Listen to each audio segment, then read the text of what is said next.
Hey guys, welcome to SpyCam. Great having you here. I'm here with Jacob Wolf. We're just starting off our show right here today, talking to a reporter from the Daily Dot. And Jacob, can you tell a little bit about yourself here for everyone that doesn't know you? So I'm a reporter at the Daily Dot. I'm originally from Atlanta, Georgia. I now live in Austin, Texas. Moved here to work with the Daily Dot people. Been a reporter for about a year and a half, give or take. And now work here full time. Do graphic design and video production as well. That's basically my life, I guess. Wonderful. And you're the guy out there looking to break that big story, that next thing that someone really wants to know about, and that those of guys on the other side, I don't know who that would be, maybe me owning a team, don't want busted out to the general community before that happens, right? Oh God, we could get into the rabbit hole that is team and reporter relations, and that's just a lot of fun. Sounds like a good rabbit hole to me. So talk a little bit about what that's like. I mean, I'm sure you deal with a wide variety of folks of different levels. And you've been doing this a while. What's it like dealing with teams of all different persuasions, and the ones that will work with you, the ones that won't, and everywhere in between? Yeah, so the thing is, right, and like I'll just go ahead and preface with saying this, is the teams are like very hard set on getting traffic to their websites, and like that's a really like disappointing thing for me because it just like there is no some teams just don't even care. Like you can work under embargo, like for example, the Amato announcement we all did under embargo, and we both got good traffic. That was great. Yeah. But a lot of teams are just like super hard set on, we aren't going to work with a reporter. We're going to get all the traffic. And that's their mindset. And no one's going to sway them from that. Web traffic means that much to them that they would rather stomp on a personal relationship or like a work relationship with someone in the industry than like basically, or they would rather do that and get web traffic than work with the reporter. And potentially, very potentially, and the reason I say that, basically, when every piece of news I think I've ever broken before the announcement came out, the announcement also got traffic and got like number one on Reddit. So it doesn't really matter. People still value the original. People still matter, or people still want to read the team announcements rather, and that so both typically can get good traffic for each other. So sure, and it's interesting from a team owner's perspective. I'll kind of throw my perspective on the thing. It's I obviously don't reach everyone you do, right? And especially because we're one team of how many are there? 50, 60, 100, teams out there. And so I reach our fans. You have the ability to essentially reach some fans across all teams. Certainly not all of them, but the fact that you have that variety, then they share with their friends who share with their friends. I don't know that I would ever not want that level of exposure, because isn't it at the end of the day all about getting exposure? Yeah, Rich from HDK in the chat said we like reporters because Reddit always hugs to death our site. And yeah, it kind of is about that. Like I think that's the teams that do like to work with reporters are usually very understanding of that. And we see a lot more of them coming in, and even now we see team owners who are a lot more understanding of what reporters do. Mm-hmm. So for a good example is Rick Fox. So I broke the Echo Fox sale, and I broke the entire roster for Echo Fox before. I remember that, yeah. Yeah, and literally I talked to Rick Could that Fox be a week later, Froggen? Could that be? Yeah. Yeah, I talked to him a week later, right? And he's just okay, well. It was like nothing happened. The two of us had a good conversation, and it's just really disappointing that some teams are just very, very nitpicky and want to dive into the mud and try to fight with reporters. And the worst part is those not to just whatever. Team Liquid's a good example of what I'm talking about here. And the thing is with Team Liquid is that they have had. Prior to hiring a great new head of PR. They have had a very bad problem with jumping in at reporters and wanting to fight reporters at every given chance, even if the information is true. And that is a very, very, very bad thing to have. And I don't like it. Other people don't like it. And it just gets us a lot of crap, right? Yeah. And it's happened before. People attack us because what was a good example? Oh, Richard last year, or 2014 rather, reported Haunser to Curse Academy because Chris was going to Coast. And that was 100% true, but Liquid came out and smeared him, and he got completely shit on by the rest of the community. Or Ivan Power's another one. I mean, there's all kinds of those stories, right? Yeah, there's so many of those where it's like, the I by Power thing's a little bit different because, like, if you admit to it, you're fucked. And so, like, I can sympathize a little bit more with them, but when it's just a roster move, and you have to come out and flame someone about it, and then it turns out to be true, there's really no point in ever doing that. Well, you know what's really interesting? So, for those that don't know, I'm a massive NBA fan. I always have been. I've been watching NBA since I was like 8 years old. Big Spurs fan. In fact, some people on Twitter are fans of our team because they're Spurs fans and they know I am one. It's just kind of funny. And so you mentioned Rick Fox, something he's probably used to, right? Like NBA reporters, he's probably that's their job, to be ruthless, right? To dig into the stories and find out every little thing that's going on. And I think that the surprise effect mentions in chat, what about the surprise factor? I mean, we were still able to generate that with Yamato, for example, because we worked with Jacob, and I can say that there's been a rocky road for us figuring it out too, how to best work with reporters. You know, Jacob and I early on talked about there was one person who was going to break a story we didn't want them to, and then how could we work with them because we weren't ready for it to get out there. Sometimes, you know what? It is what it is, right? Reporter's going to break the story anyway. But sometimes you can at least make an attempt. I remember we first met because a source told me that a NA organization that was new to esports, quote unquote, was buying Dignitas EU, and I was like, you know what? I bet you this is Follow Esports. No joke. And like I had the conversation with you. Good God, like. Well, the funny story is, I mean, I'll be honest. Like, I saw your comment. I immediately went to some people and said, "What do I say? I don't want to lie, right? Like, I refuse to have that integrity thing where later on I'm just a liar." Yeah. And so we agreed that I could say, "Look, it's not my business to share because that's Odie's business to share." And so that was a fair enough response. And so you kind of learn at some point what are the things you're allowed to say or not. But part of that's the maturity of the scene. When you say that, like, look, esports is young. A lot of people come from being a player first, where maybe they didn't always have the best press coverage either, right? Like they got, and by press, social media is included in there. So is Reddit. They haven't had the best coverage overall, and so their what's the word? Their defensive-ness may come from years of having to deal with that kind of thing. Would you agree with that?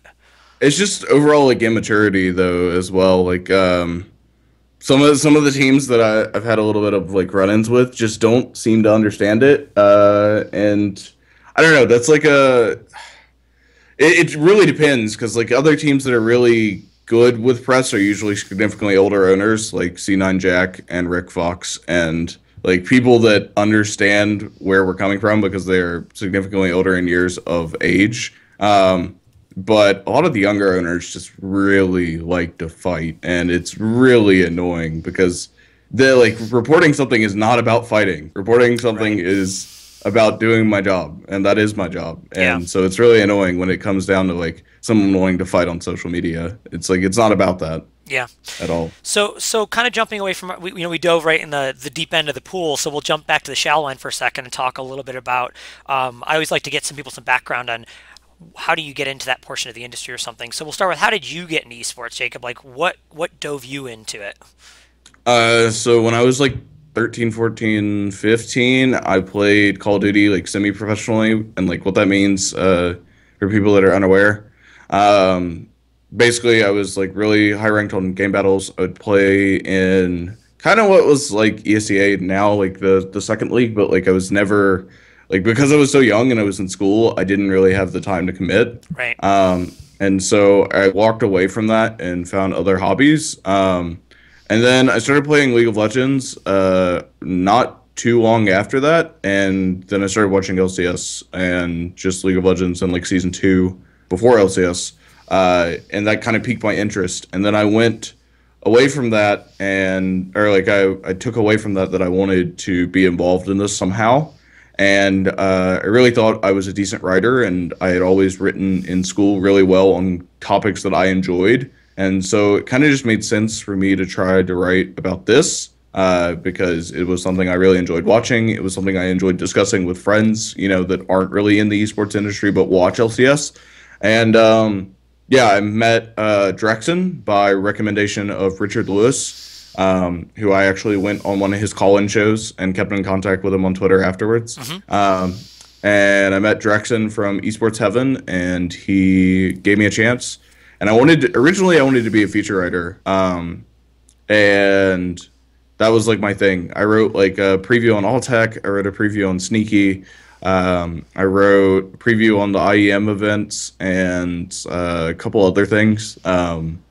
And then all of a sudden, I started to meet people that were interested in sharing stuff with me. That they, obviously the whole anonymous it's like source stuff. Snowball effect, right? Yeah, it was like I slowly started to like get things on front page as a feature writer, and then other people wanted to share information with me. Sure. And so once that happened, I kind of just ran with it. And I think my first actual breaking report was Corey. I got a picture of Corey's plane ticket to go to North America after he left MYM during that entire scandal, and I reported that he was going to Team Roar, which was true. He was in their house for a bit, and ultimately couldn't play with him because Riot didn't let him. But yeah, so like that was the first one, and everything kind of just started happening after that, and I started actively making a point to network with people in the community, and it's kind of worked out. It's amazing how like whatever you think you're going to do, whether it's be a player or whatever, sometimes you just kind of let the flow take you there, and then if you work hard at it, whether or not you are the best to begin with, you may work your way into being one of the prominent people in that area solely just by hard work. And I think that we see that time and time again, right, in almost any industry. Yeah, I mean that's 100% true, and I think I'd say there's probably like 4 of us right now that are reporters, and I don't think any of us originally thought we were going to be breaking news reporters. Yeah, of course. Maybe Richard. I think Richard would be the example there. But in terms of League of Legends, it's like Richard Lewis, myself, Do Raven, who's currently on break for school, and then Josh Raven, who is my coworker. And I don't think any of us thought we were going to be at this point. But very, very glad that. It's worked out that way, right? It's working out, so yeah. So I'm going to jump in on a point that's in chat right now, kind of segue us. They're talking about kind of the relation. We're back to the relation of media and teams, and what's good exposure, what's bad exposure. There's kind of a whole conversation going on there. What I find really interesting is this week we were at. I was out in Europe for our LCS with the owners meeting, the players summit, and then of course the first couple days of LCS. And during the players summit, we had a bunch of stuff. We have a lot of young players. We have 2 17-year-olds and a total of 3 rookies. And so we sat through some of these sessions on everything from toxicity to building your brand to social media. And when we were sitting in the session about broadcasting, interview techniques. So it was with Quickshot, and it was with Pyrotechnics, and it was with Stresscasts. And Quickshot's, he's been doing this a while now. One of the things that he says over and over again, so much so that when he was out of the room, someone said he'll say this, and he walks in the room, it's the first thing he says, so we all got a good laugh, is that it's your chance to tell your story whenever you're presented to the public, right? So right. Whatever story it is you want told, if you want to shape that, you have to make the effort to shape that story. So I'll use the example of working with the Daily Dot or the Score or any other of these news outlets when we're trying to put out news, like hiring Yamato or coming into Call of Duty or rebranding or whatever it is. We have a few different opportunities. Number one, we can just let it happen, right? We can just do it, let it happen. You guys are probably going to pick it up. There isn't a ton of esports news to where you guys just ignore things. We're not talking ESPN yet, where they really cherry pick traditional sports news because there's just so much of it every single day. So that's a possibility.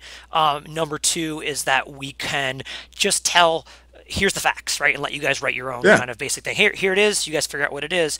But the third is that we can shape the narrative, right? And so if the real big important point is that we want to come across as we're rebranding because of X, Y, Z, right? And these are 3 points are really important. Then give that information to them. And it goes back to the LCS guys when they're talking about, if you're a player and you get on stage to talk to because you're being interviewed, figure out what you want to talk about. Don't worry about what questions they're asking. Worry about what message you want to deliver to fans of LCS. I don't know if you agree with that kind of standpoint, but I found it really fascinating.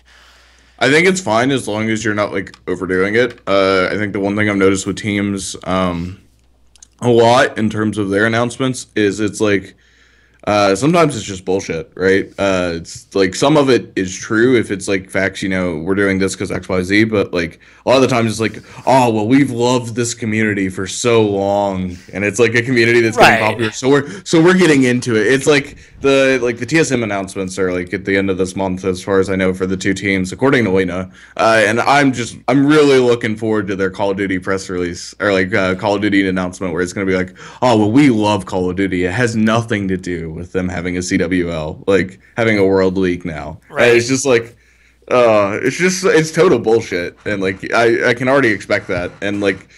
But then again, like that's why I kind of like when people work with us, because it's like, no, we can talk about the factors, and like honest to God, that is the reason that a lot of people are getting into Call of Duty. It's the reason Optic's getting into Counter-Strike, or like got into Counter-Strike, is because E-League is this summer and it's free advertisement on television for your brand. Yep. So why the hell not pick up a team? Like. Yeah, but I mean, and so I totally agree with you, right? Like, whether this is esports or something like traditional, news reporting out of Washington, it doesn't really matter, right? There's always people manipulating the story.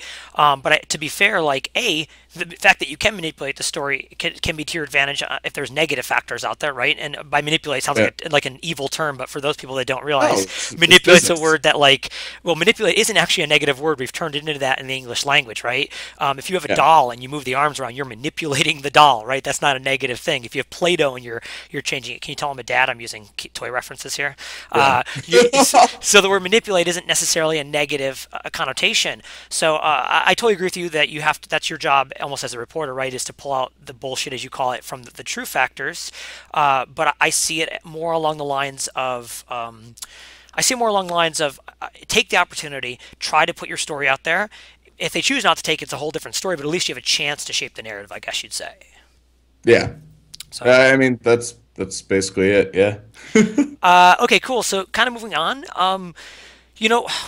so you had that kind of another non-traditional path. Oddly, we're now on 4 spy cams. Everyone's had a non-traditional path. No one said, I'm going to do this, and then they did that, right? Not one person yet. So what was along the way, one best single piece of advice you did when you were on your path to, becoming a professional in esports?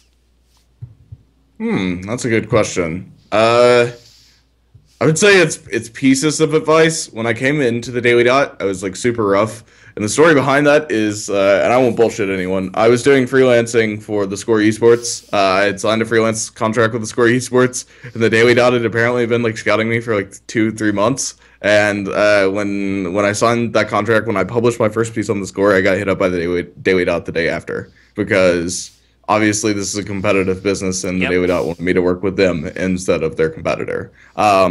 And so that kind of like worked out for me. I was very, very like rough and rough around the edges in every form of the word. I was a social media rager. I was not a very good reporter. I had decent information. I remember my first Daily Dot report was that Reckless was leaving Elements and that Tabs was rejoining, which obviously was true at the time. And it actually happened. And that was my first Daily Dot report. But like, I was very quick to try and make this opportunity worth it. Right. And I had a little bit of bumps. Sometimes I reported stuff a little bit prematurely, and I am open to admit that. But in terms of advice, I'd really like to thank Kevin Morris, who's my boss. Not just because he's my boss, but because, like, not to go too personal, but my dad has not been in my life a lot of the time. And I would say Kevin Morris, although he's only, like, 15 years older than I am, is probably the closest thing I've had to a dad. He's, like, really giving a shit about me. He's the one that wanted me to move here, and he's giving me some killer advice, because before he was an editor, he was a pretty star reporter. So, and a teacher, college professor as well. So, very, very, very good advice. So, from him. It's interesting hearing you say this. So, I've only known you probably in this much shorter span where you've been working more in the professional scene. You were kind of past some of the things it sounds like that you were talking about, but I find it interesting that coming from theater, which is a much older industry, you tend to have to work your way into it usually past college, right? So most people getting in are 22, 23 years old. You don't get a lot of 14, 15-year-olds, which we get tons of in esports, who are trying to become professionals, want to be a designer, they want to be a team manager, whatever. That there's a level of, you just haven't gone through maturity in your life yet, maybe, or I use the great example of, we have a couple people on staff who've finished their college degrees. And it's not about the degree itself that's so important. It's the fact that they've done that step in their life that's put them on a certain level of maturity almost automatically, right? If you finish college, I'll make up a percent. We love to do that on the internet, right? There's a 90% chance you are significantly more mature than you were 4 years ago because you were forced to, or you'd fail out, right? No one tells you to do your homework. No one tells you to go to class. If you don't, screw it, you fail. So I think it's interesting to hear you tell your story about, it didn't have to be perfect at first, right? You had your bumps, but the fact that you learned from them. And I think too often people get set in the mindset of this person is the way they are, or I am the way I am, and so I can't theoretically get better at that, and then therefore build a career. Maybe, yes, you can burn bridges too far to a point, right? That can happen, but there's going to be bumps and bruises along the way, right? Yeah, and all been there. I think one of the big things was when I was reporting on CLG, my first month of the Daily Dot, I was a little bit aggressive. Although 2 out of the 3 pieces I wrote about them were 100% factual. One of them I was a little premature on reporting, which is the CLG Corey story. And that wasn't actual CLG management, more so than it was a specific player that had a conversation with Corey about joining their team. But overall, reporting 3 stories in a row within a month span, even if they are true, really severed that relationship. And here we are, 10 months later, and I'm just now getting around to fixing that relationship with some of the CLG management. And that was me being a dumbass. I did hit them up for every story I wrote, because I had broke something previously and had a statement from Hotshot. But then again, I could have handled that a lot better as a reporter. And I think if that was now, I would have handled it a lot better. So, sure. Yeah, definitely. I was in college for several years and decided to leave for this. So yeah, when I first got hired at the Daily Dot, I was studying computer information systems. So gotcha.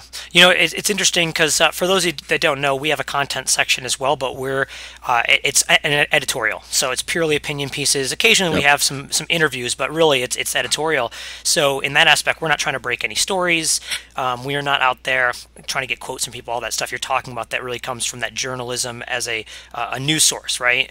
And so, but at the same time, one of the things that we're really aware of is we have 3 basic rules for anybody. Number 1, don't be offensive, right? Don't be homophobic, racist, misogynistic, etc. We want to be accessible. Number 2, have an opinion. Don't just here's the score and the recap. Yes, go out there and talk about something maybe controversial, whether it's the iBuyPower bans or LOL eSports top 20 lists, all these different things that our writers have written about, and but make a stir, because that's the point of an op-ed section. But number 3, probably the most important, that goes back to what you're saying, is never start rumors, right? If you don't have journalistic integrity, and so I think that there's a fine line, that it's a gray area, right? It's not a line. And so to your point, you took you a little bit to learn where that gray area was, of when's too soon to report, when I have enough information to report. Sometimes, look at how police work, for example, right? When they have circumstantial evidence, and it's that, do we make an arrest or not based on all this stuff, because we don't have concrete proof, and it's never a yes or no answer in that circumstance. I think the same falls in this area, and we have that same thing with some of these editorial pieces where people are going to talk about something they think they know happened with this player or this organization, and how willing are they to say that when it might just be blatantly false, So I think that's a really, it's not I should keep saying fine line. It's not a fine line. It's a really big gray area. Yeah, I would say right now I'm going back and writing a investigative feature, which is basically 1,500 words of things that have happened in the past, is the best way to say it. It's not exactly a news piece. It's more so about past events and how they line up. So you're telling a story through investigating stuff. And God, it's kicked my ass, dude. Like I was not an esports reporter for the majority of 2013, and I was only a esports writer for the end of 2014. And writing that now, like having to put this kind of shit in my name, I've had to really, really do due diligence of talking to a lot of people about these situations, even though they're not controversial anymore. They've been swept under the rug for a very long time. But that's the narrative I want to tell is, why have these been swept under the rug? And right. I've really, really, really, really, really had to dig to get these right because I do not want to fuck that up at all. Yeah, I hear you. It's amazing now. In the day of the internet, you print it once, it will live in infamy for the rest of times, and you'll be memed basically, right? So. Oh God, I still have people that are like, oh, well, Jacob will fuck this up, and I'm like, dude, that was 8 months ago, and I've written 100 articles since then. Like, all of them have been right. Thanks. Like, yep. Yeah, that's the unfortunate. I mean, and the good and the bad, right? Is that it doesn't allow people to skate away from what they say. If you're making a statement, you be sure about what you're going to say. And so I'll throw my usual, I throw pieces of advice to young entrepreneurs or young future leaders out there in our industry. I think the one that I would want to take away from today is whatever you say is public. Whatever you say, whether you say it on Skype, you say it in a DM, it doesn't matter where you say it. Consider anything you write down or say to another person. And I'm by no means perfect. I mean, I won't specify who or what I was talking about, but the other night I caught myself in an argument with someone on social media that when I was done, I was like, well, that was stupid. I didn't need to do that. And I ended up just deleting it afterwards. But does it go away? No. And of course it doesn't. I didn't delete it to hide from it. I deleted it because I didn't think it added any value out there, right? Afterwards, I realized that I came from a point where in the beginning I had good intentions, but I let them get my goat, if you will, and I started going the wrong direction. So it happens to everybody. I'm 36 years old. It still happens to me, and I'm sure it happens to people in their 60s. So what you are making a statement for your company if you're in a leadership position, whether you're just a team manager, and I mean as in the hierarchy of, you go, well, who pays attention to me? I'm a team manager, right? Or you're a social media person, or heck, you're a general manager who's not on social media at all, and you say something once at a LAN event to somebody. Everything you say reflects back on that logo you wear on your jersey or on your shirt or whatever. And I think that we've gotten to that point in esports where brands are starting to get defined by the people who work for them. For a long time, people shuffled so much. I don't know that was necessarily the case, other than a few select people. Now, I mean, look at some of the brands where signing a certain player or having a certain person in a management position immediately changes how people view that organization. Jacob, I lost you? I don't know if Chat can hear him. Can you hear me? Oh boy. We are on technical difficulty hell today, apparently. Chat, can you hear either myself or Jacob? Oh, Jacob, I hear you now. I hear typing. That was actually on my end that time. Okay. Well, it wasn't me with the epic fail for once. Yeah, it was my microphone.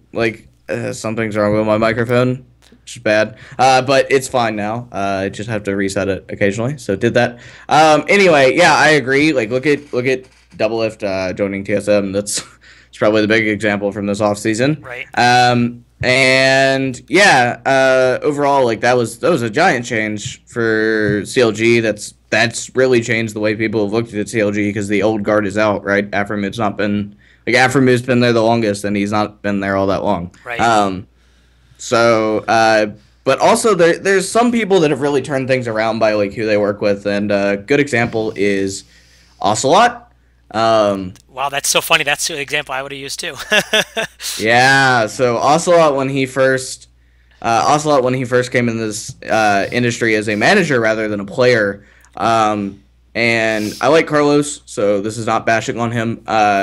He did a very bad job at things he said. He said a lot of things on stream to other people that just should not have been said. A good example is when he was talking to Sky Williams after the LS dispute, where Sky paid LS the money that Gamers2 allegedly owed him out of his own pocket, and Sky was just a third party in this situation. But he talked to Ocelot on stream, and Ocelot said, "I make everyone's life better when they associate with me," or something. And it's just kind of shouldn't have said that. Yeah.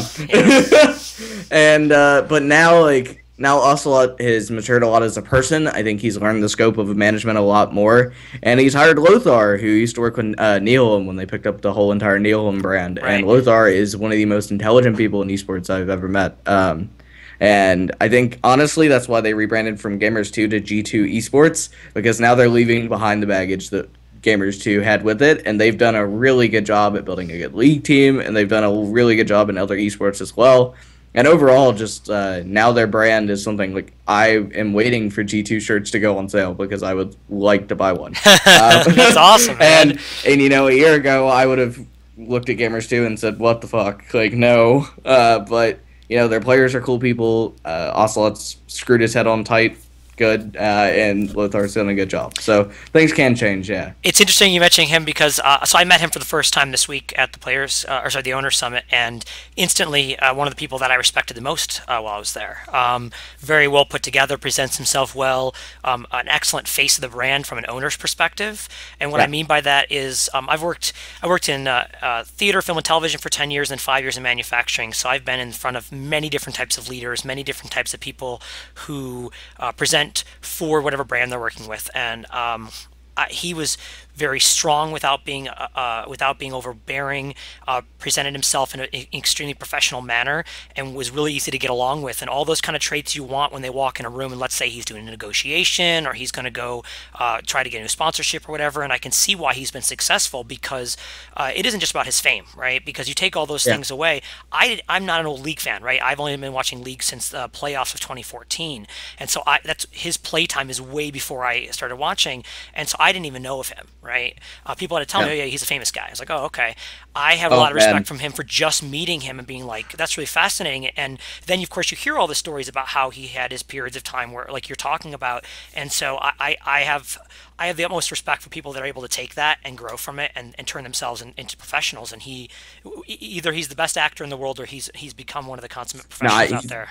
He's definitely changed. I met Carlos during that time where he was a little bit shaky on things he said, and like Carlos from this spring, overall, like when he had the Gamers 2 team with Daniel, who is now your manager, Daniel and Jeebus and Gilius and Ica and Spetty J and Hiva, he has matured so much from that time period. He was definitely a lot more mature in 2015 than he was in 2014. But from that period to now, like, holy crap, Ocelot's like turned himself around completely. And G2 has just done a very, very good job, and there's probably a lot of people to thank for that usually aren't thanked, but props to them for getting their stuff together. Yeah, so totally. It's fun. I always also find fascinating the rabbit holes we go down here, but it is an interesting one, seeing as what you said about how early on you had your own challenges in that area, and were able to find your spot to grow into a professional. So props to you as well, man. Yeah, thanks. So let's see, moving on here. Well, first of all, because I always forget at the end, do you want to give your shameless plugs right here in the middle so people are still hanging around and can hear them? Yeah, so shout outs to the Daily Dot for employing me and convincing me to move to Austin. I love this apartment. I love this city, and I don't see myself going anywhere for a very long time. That's awesome. Very, very happy here. Shout outs to my boss, Kevin, and my other boss, Efren. Both of them are kick-ass guys. Love working with them every day. And shout outs to the rest of my coworkers. There are very many of them. But just overall pretty great people. So. Good stuff.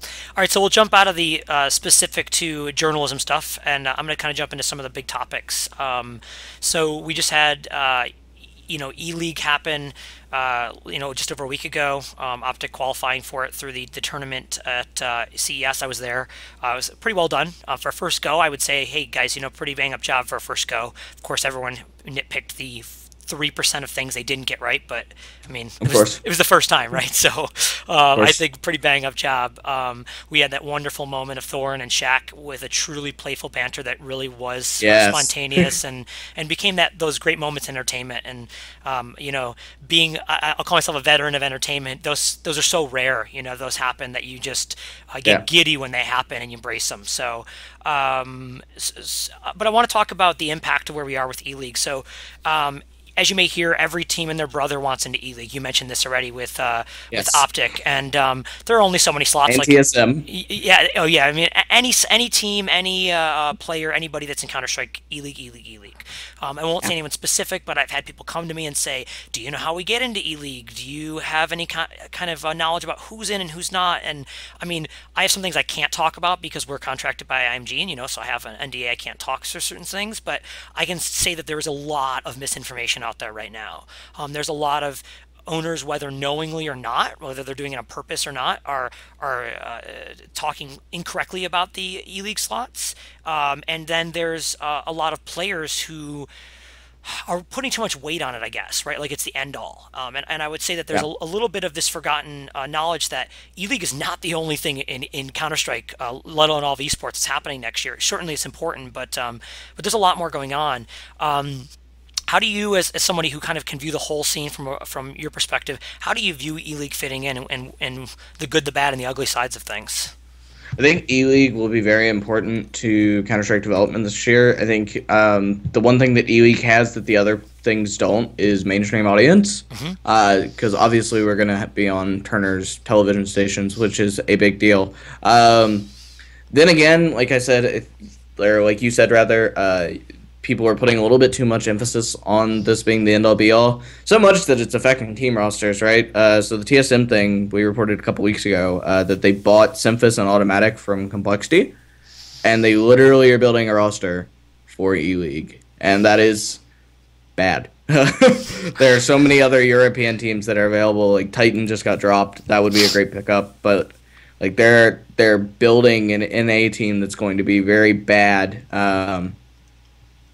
Very bad because overall they just want to get into E-League, and yeah, it's a very bad notion. Whereas you have teams that are going to be in E-League that are already doing a good job at what they do, like some of the people that you've seen in the commercial, like Renegades and Cloud9, all these people that are going to be in E-League. But yeah, I think overall, like E-League's gonna really push Counter-Strike to the mainstream. I do think teams are putting way too much weight on it, because if people actually like it, then people are gonna start trying to find out how to watch other Counter-Strike events. Right. Because that's kind of the way Counter-Strike's always worked, because there's so many tournaments, and Smash Brothers actually. You watch the one event, you're like, oh my god, these this is so hyped, this is great, and then you look for other events that are happening. I never would have thought of the Smash Brothers corollary, but I love that because it's the same way. Well, I'm a person who never watched Smash Brothers until we started this company. I'd never played it, never watched it, nothing about it, right? Other than it's Nintendo. And someone had to explain to me like what it was. Like, oh, it's these Nintendo characters, and stuff. I'm like, what? I don't even understand. And so we ended up looking at we just gotten the Counter-Strike team, and the next thing I said is, okay, I want to go to some of the underserved markets, the places that we can get some top-level players, and who can really represent our brand in the right way. And I knew fighting games is a great place to go, Smash or fighting games. So we went to Smash, and I saw my very first event live, which was Super Smash Con. And being in that crowd and watching the hype and watching Zero almost lose after all that time, but he didn't. He came very close, and then watching some of the big upsets that happened on the way to the finals, I walked away and I was instantly a Melee fan and instantly a Smash fan overall. And I've never touched the game still to this day. And I went out and, like you said, and I was seeking out other events to watch. And you saw me tweeting last night. I was sneaking around whenever I could get a minute to watch any bit of the G3 or Genesis 3 for people that don't. I say G3 like anyone's gonna know what that means. Genesis 3 that was on this weekend, and I wouldn't have done that otherwise, right? Maybe I would have stumbled across it because it's the top thing on Twitch of the day. Maybe not, right? Yeah. So audience, and I'm going to push this back over to anything that's good for the ecosystem. So you have some of the beliefs of take care of me, take care of my organization, whatever it is. I'm not going to specify in any specific thing, whether it's sponsorship or leagues or whatever. But then there's the other view of anything that helps the ecosystem helps me anyway, because it brings more fans in. If there are more fans, I'm going to get more fans if I'm a big brand. So what do I care if it helps the smaller brands? Because I'll pick TSM, Cloud9, and Fnatic right now. Arguably three of the biggest global brands, because Optic is still only a couple games. And every time new fans come in, theoretically they get proportionally more than everyone else, just because their exposure is bigger. So it's always a good thing, even if it's not directly related to them. Even when we're not, even when they're not playing, you hear TSM chants in the crowd. Oh my God, yes. This weekend I remember it was the Energy game, and Impact and GBM are just wrecking kids, and then you hear TSM. It's like, shut up! You've got two Korean gods on your stream, and apparently this is what you want to chant. What is wrong with you fans? But traditional sports, it's honestly not that different, right? It's not. You're a Jordan fan, you go to a game and you wear your Bulls jersey even though they're not even playing, right? So people are like, why are you wearing a Bulls jersey? It's because you're like, yeah, it's because none of your players will ever be like Jordan, right? It's it's exactly the same thing. So it's like Patriot fans, man. They're the same fucking way. No comment. I don't want to offend any of my Boston fans here. So. All right. So chat's been having quite a conversation around player agents here, and so player agents. I know. I thought it'd be cool topic to talk about, since Rich has been interacting with people about this specific topic, and I think that we had this whole debate about public player salaries, which led into topics about comparing ourselves to traditional sports. Then that led us into talking about unions and agents. So they're all kind of interconnected, right? And so one of the things I wrote was a piece just talking about this idea of our ecosystem, that we want to compare ourselves to traditional sports when it's convenient and not when it's not. Oh, hey, sports ball, that whole stupid joke we make. And I think that there's player agents is actually one that's really fascinating to me, because there's a lot of room for that in our industry. I think you've got a couple of them operating out there right now who've just by default fell on the spot. Some good, some bad, right? But operating in the way that there is, hey, I'm a player, I'm young, I know I'm pretty valuable, but I don't really understand it, and I'm introverted, or maybe I just don't want to be bothered with it. And so you're my buddy, why don't you help me out? And for anyone that doesn't know, that's really what traditional sports was 20, 30 years ago. It really was just somebody they grew up with, and sometimes it still is, right? Very much so. This was my next door neighbor, we grew up together. I trust him to represent me, so he's going to go do negotiations along with a lawyer and a financial expert, right? But it's his job to make sure when it comes out, he's got the best deal for me. So I see the corollary, I see the value, and I see that it's got a lot of value to be driven there. It's going to be interesting to see how often, though, we see these big stories break of an agent completely screwing over a player in the beginning, because that's what happens anytime somebody else handles affairs for players, no matter what it is, right? Yep, exactly. And it's actually really weird that we see talent, like casters and hosts, have agents, and players don't. Yeah. So like Richard Lewis and Ocelot, and Monte Cristo, I'm trying to think who else is in this list. They're all repped by WME IMG, but there's not players that are in the esports and all the space. Female hosts who are with CES. Oh yeah, or CSA. Yeah, wow. There's so many people. There's so many talent that are represented by them, but there are no players. And I think a lot of people want to build the idea of player agencies, but the people that want to do it usually don't have the expertise on it.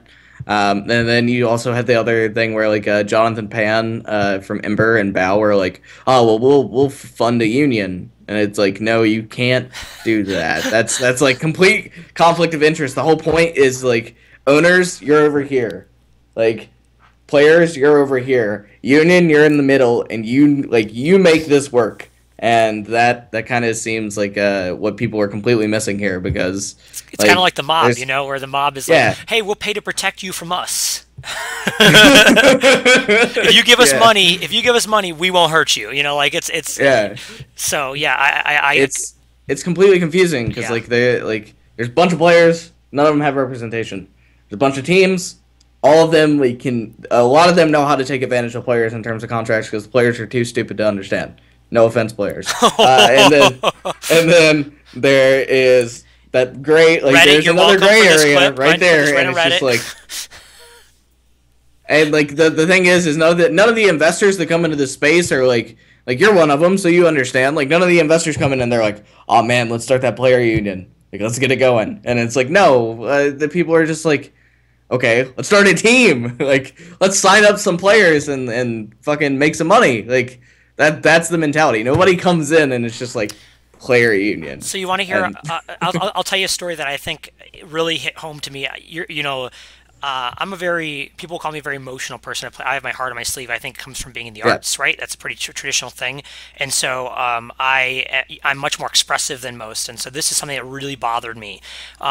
I have yet to come across any talent, and I mean anybody, who doesn't have horror stories from the way they've been, like, just not just poorly mistreated, but horrifically mistreated in this industry. Even people as young as 17, 16, 15 years old, like very young folks.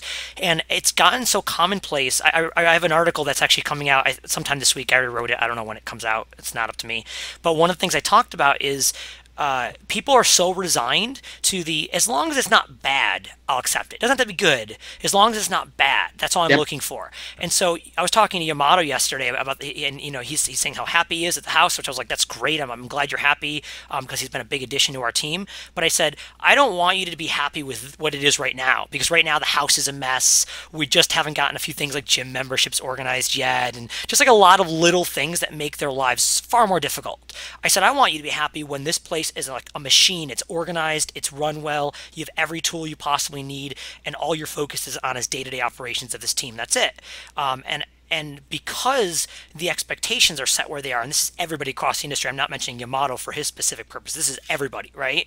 They're like, this is good enough, right?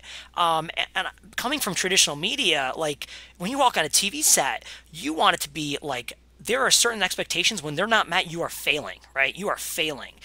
Basic rights for the people involved, basic levels of compensation, as well as what you treat your talent. I'll dump talent into an entire bucket because it's not just players, coaches, analysts, you name it. And look, people say bullshit. He's totally lying. He's just trying to look good in public eye. But this is truly how I believe, and I know there's been, I won't say any specific team or player, but there have been people who've come to me and said, look, you were not the biggest cash offer we got, but we truly believe that you are going to put us in the best home for our team. We're tired of hopping all the time. We're tired of moving around, and I don't try to pat myself on the back or anything. I think that's the basics, right? I shouldn't be above anybody else when they're talking about me. I should be like everyone else at that point, right? That shouldn't be what separates me from anyone else, that I'm giving a good organization with a good home for people. That is very true, yeah.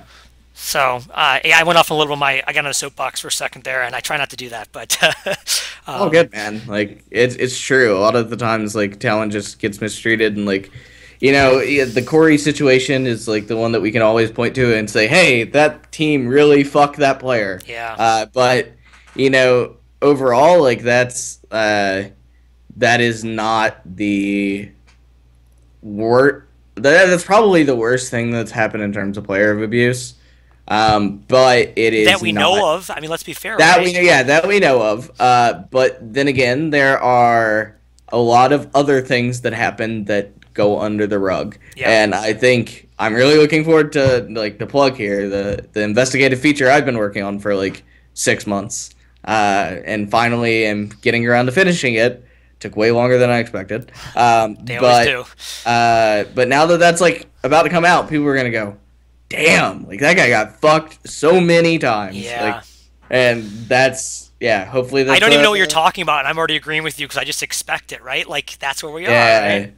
It's a single player who got fucked 4 times, and it's just like by different people, and it's like, oh damn. So, like, Jacob, do you watch any traditional sports? I'm not sure your background. I do. I grew up playing football, and I wrestled in high school, played baseball until high school. Played soccer and basketball shortly, but not very long. Okay, so you'll understand where I'm talking about then. There's for those of you that don't, ESPN does this great series called 30 for 30, and it started out as just a celebration of their how long they'd been around, and it was these little short 30-minute documentaries, and it was so successful they started running it every year since then. And it's on everything in sports you can imagine, and they get independent filmmakers to do these wonderful films, and some very famous filmmakers have done them too, like extremely famous. But the one that I am latching onto right now is called Mo Money, Mo Problems, referencing that that, the Biggie song, of course.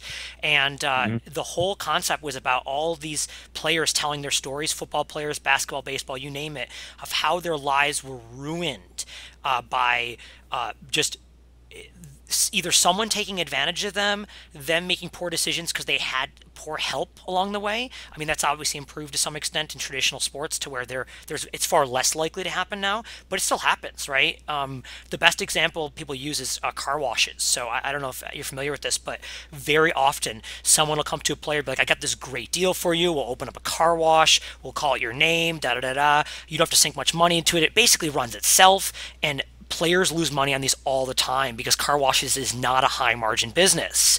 And unless you run the day-to-day operations like a clockwork, it's got to be the kind of like live and run business, and so they end up failing and closing.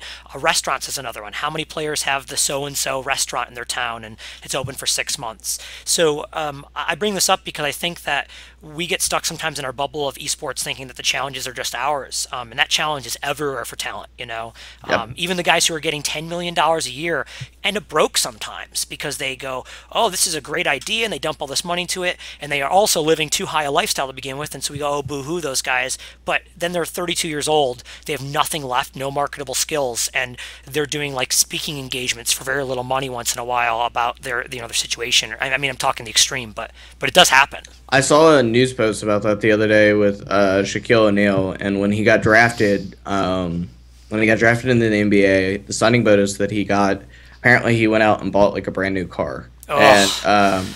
And typical bullshit, right? Yep. And I think, can't remember who it was. It was either his agent or his lawyer called him up and said, "Yo, you keep doing that shit, you're gonna be fucked the rest of your life. Yep. Stop." And like after that wake up call, he started investing elsewhere, and like the synopsis of the story is he went back to school, got a PhD, and like learned how to fucking get his shit together. He has a PhD? Yeah, Shaq has a PhD. Oh, damn, Dr. Shaq. Yeah, Dr. Shaq. But like overall, like he got his shit together because someone gave him the wake up call after he bought a brand new car with a signing bonus. Like, well, and on the other side, this is going to make me sound super old because I'm sure most people don't even know. I shouldn't judge, right? But the young kids, MC Hammer, right? Like I grew up in the generation when MC Hammer was hip. He was cool with his big, hideous-looking pants, and he was like the best thing out there. Made so much money, and dude blew it all. He was so broke, bankrupt, everything. He ended up going into preaching and became, I don't know if pastor, preacher, I don't know which religion he is, but the point being that before he found a way to channel like his energy into, like he was at the super lowest point, broke, destitute, like I think he was doing drugs and rehab, etc. And this was a guy who had tens, if not hundreds of millions of dollars made over his career in just a very short period of time. let me ask you something, Marty. How do you feel that he says Team Liquid is the best esports team and not Splyce? Wait, you're saying that this has been said by MC Hammer? MC Hammer tweeted that Team Liquid is the best esports team, and he went to their house. Well, that's because he doesn't know about us yet.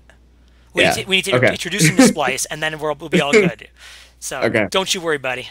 And MC, all I got to say is I was a big fan when I was a kid. A big fan. I even had the EP, so come on. Yeah. All right, that one's going to get memed at some point.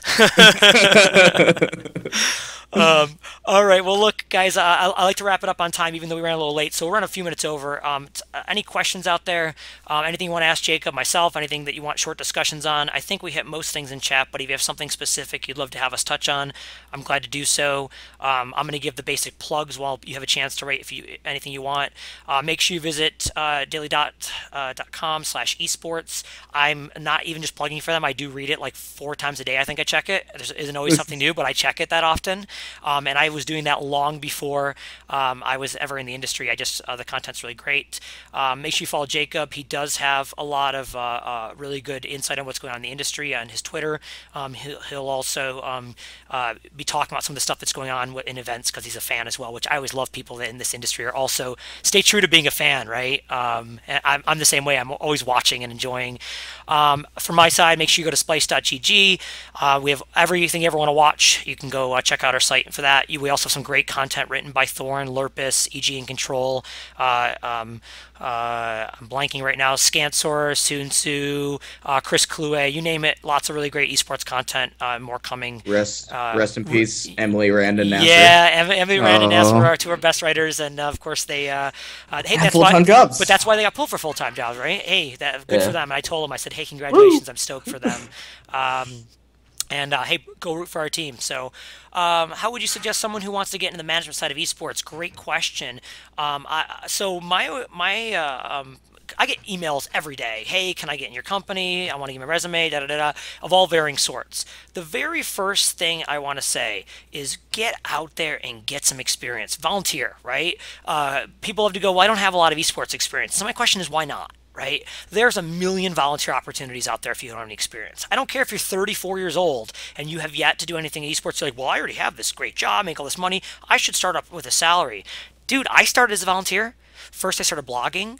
Then my blog got noticed, so I started blogging for another site, again, for no money. Then I started working with them, putting up tournaments, again, for no money. And I worked my way up, right? And I was in my 30s. Like, I'd already had professional jobs. I had 10 years in the entertainment industry. That's just how you do it, unless you're one of those rare people that comes in with law, with reporting. I mean, reporting even, usually you're going to volunteer first. I was a volunteer at eSports 7 before. Yeah, exactly. Before I got a full-time job. But there are some rare cases. I'll use the example of legal is a good one, right? Where, sure, you don't necessarily have to volunteer first, but volunteer.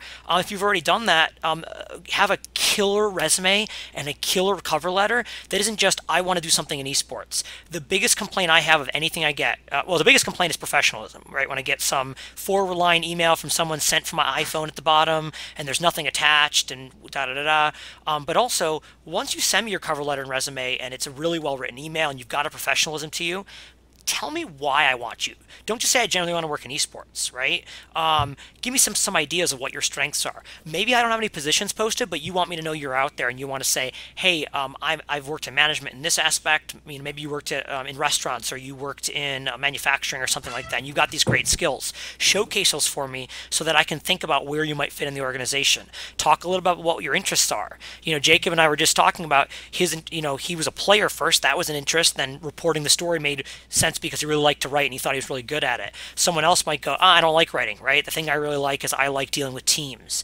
We've got this great guy who works with us, Kyle. People know him as Novos. He's one of the great elemental shamans in Warcraft history. Kyle really, really likes the kind of tournament organization side of things and working with teams. Like, that's his thing. Earlier on, we worked on the database, the technical, all that, and he just didn't enjoy that, right? And so we figured that out with him because I've known Kyle for many, many years, but that's not always going to be the case. I'm going to want to find people coming in that go, at least I have some idea what I want to try, right? You mentioned the word management. The last thing I'll say is, if you're coming in at a management level, you almost got to know what you're good at and what you want to try, right? Like, you no longer get to experiment. If you're coming in to be a social media person, or you're going to come in to be a content person, all those kind of like stepping stone positions, absolutely, right? You can try them out. We have people who their job is to do tweets in Facebook, fill in information in our database, organize the articles, book plane tickets, you name it, right? That's a great stepping stone spot, and they're figuring out what they're good at as well as what they want to do. But if you're going to come in and be like, I'm going to manage the teams, I'm going to manage the content, I'm going to manage whatever, right?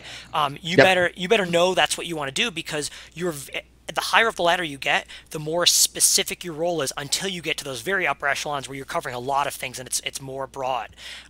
Because I like to say I only have so many hours in the day, and this is not me, though I'm so important, right? But it's true, and sometimes I just can't get to people. And if you're not self-sufficient, you're going to fail solely based on the fact that I can't spend a lot of hours with you every day to help you get to that point. So it was kind of a long answer, but I think it's a really important question, because I get so many really, not to pick anybody, but really just bad applications, like really, really bad. And a lot of it's just ignorance of what you should do. I don't know if you see that a lot on your side, Jacob, but I see it like time and time again. I don't get bad applications because I'm not a manager, but I do have some people that reach out and think that I'm a manager, and I have to redirect, and it's like I've gotten some strange emails as well when it comes to, how do I get into this industry? It's like, it's simple, right? Like, if you want to do what I do, right. Just do it, like Nike said, right? Yeah, just do it. Even if it's a blog, like, right. I wanted to be a blogger, so I started blogging. And guess what? Then a blog wanted me to blog, so I blogged for their blog. Yeah. See what I did there? Blogception. All right, we'll grab a couple more questions here. Smay says, what sort of skills or experience do you look for in the real world? So here's the best example of this, unrelated to esports. I spent 10 years in the entertainment industry, so I was a theater guy, right? And then I'm going to go in manufacturing, and I'm going to be in environmental health and safety. I'm a big tree hugger. I wanted to help save the world, and I had to put a resume together. And I remember sitting down with the counselor over at the what do you call it, the hiring office, whatever it is at the school, and they help you do all this stuff. And I'm like, look, I have an internship, and I have a degree. That's it. She goes, how old are you? I said, well, I'm 32. She said, that's all you've done in the last 15 years? I said, well, no, but none of that stuff's relevant. And she goes, what do you mean it's not relevant? Let's talk about what you did. And by the time we were done, I had so much stuff to put on my resume that was relevant that I didn't know where to, I couldn't fit it all. I had to cut stuff, which was mind-blowing to me, because we talked about scheduling, managing people, working with budgets, working under time constraints, like all these things that matter heavily in manufacturing. I had done extensive amounts of in New York City, one of the hardest places to do all these things. You know? I'd done it in an industry where if your budget was supposed to be X, it was always X divided by 2. So you always had to figure it out. You know how many interviews I'd go into and be like, look, I'd have a budget that was half of what it should be. You don't think I can do that with your budget? And they love that. They love knowing that you can work with less constraints or less resources than is ideal, right? So when I switched over to esports, I already had that mindset. So as I'm starting to think about what transfers over, my God, everything does, right? You can find in any job you did. You were working at McDonald's, you did some landscaping. Find those pieces that are special to what make you an awesome, will make you awesome candidate for that specific application. Yep. Okay, we got one last question here. Godlike says, question regarding Splyce. Monte Cristo has mentioned that he doesn't like coaches under the age of 25. What is your opinion on this, considering Yamato's fairly young for a coach? Yeah, that's a great question, because when we originally posted, you see Stretch in here in chat. Stretch works for us. He also happens to be my brother. Thank God for him coming to me and going, hey, you know you're not allowed to put an age restriction on this job listing, right? Because I had listed as 22 and older only, which means Yamato would not have fit in that bucket. And so I said, what do you mean? He said, it's against labor laws. And I said, wow, that's fascinating. So we talked a lot about it, and we said, look, it's tougher in esports because you can't say, oh, must have college degree or all these type of things that normally in a traditional job like an engineer or something might help you get older candidates. What we essentially realized is that there's, how would I put this into words? You can be 35 years old and not garner any respect from the people that work for you. You can also be 18 years old and garner an incredible amount of respect. And because we're in an industry where people can have 10 years of experience by the age of 21 years old, there is, and I mean legitimate experience, like really running tournaments and being pro players and stuff.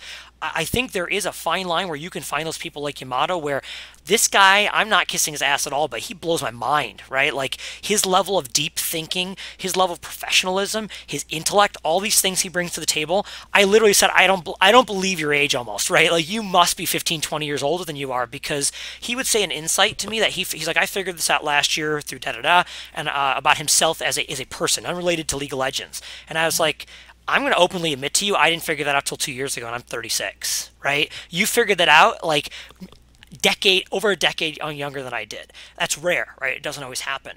But the point being that like that wasn't just centered around his age, right? It was about him taking those life experiences, taking how he was raised by his parents, all the schooling he had, yada yada, all those pieces that make who he is as a person, and created who he was. And I had this famous moment within the company where Daniel of Warborg, who's our manager, I just talked to Yamato from my house in Rochester driving to Canada for a work event. It's about an hour and a half, 45-minute drive, where I literally had to go, Yamato, I'm sorry, I've got to go. I'm driving to Canada. I won't be able to connect anymore. And we could have talked for hours more because we had such a great connection. I called Daniel and said, you're hiring that guy. You know, like everything else is always his decision. And Jacob, and fortunately, he loved Jacob as well. So it wasn't like a thing where I was making him. But it's funny where I was just like, it was a joke, but it wasn't a joke. Where I was like, that's our coach, man. That is the guy we're going to hire. And 2 months later, of course, he's working for us. So I don't think it's always age. It can be an indicator, absolutely. But I don't know how you see it on your side, Jacob, because clearly in writing, there's a maturity that happens over amount of time. So. What about from your end on the age thing? I mean, I'm super young, so like, I'm inclined to like tell people that there really is no age limit in terms of writing, or like age requirement rather. Just do your thing. Just make sure you're doing the best you can and work to improve. And always like, it's more important to have a second eye and like, someone who isn't in the heap of it all, to help you out. So that's really helped me. So. Yeah. Well, I'm going to thank Jacob Wolf for being here again today. dailydot.com/esports. Make sure you check it out. Splyce.gg. Make sure you check it out. The VOD will be up on YouTube, so you can share it with your friends so they can enjoy all this exciting esports banter. We're building quite the library, guys. If you want to go back and check out old episodes, they are on the YouTube channel, which you can find linked on our Twitter at SplyceGG. Thanks again. Hope you all have a great day. Jacob, any last shout-outs? Shout outs to the Daily Dot. daily.com/topic/esports, and yeah, shout outs to all my coworkers, and yeah, I'm happy to be in Austin. Thanks again, guys. Bye-bye.